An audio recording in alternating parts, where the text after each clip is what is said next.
Right. So eyelid openness and mouth curvature influence impressions of intelligence, we think, because of what's called an overgeneralization bias, where people who have droopier eyelids are typically quite sleep deprived, and sleep deprived people usually aren't the happiest of sorts. So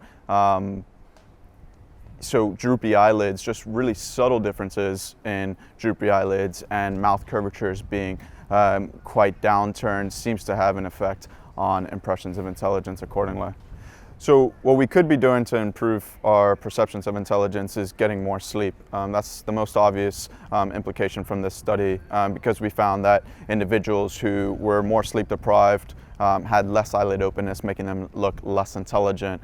Now, smiling is a more difficult one because in the faces we presented, the faces weren't overtly smiling. These were very subtle differences in an upturned mouth curvature, so a very subtle smile. And some might argue that a more overt smile may make you look more naive in some situations. But again, this subtle upturned mouth curvature seemed to be related to sleep. So you get more sleep, you're in a better mood, and without noticing, you have a bit more of a positive mouth curvature, upturned mouth curvature. I think the implications for children are quite severe, mainly because of the expectancy effect. So when we expect more of students, they perform better.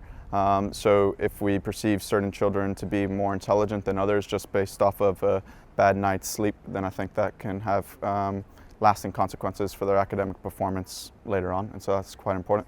I think there's probably equally as severe implications for perceptions of intelligence in adults as well, in terms of hiring and employment practices and things like that. So you'd show up to a job interview sleep deprived or not in the greatest of moods, and that's likely to influence perhaps the outcome of that job interview.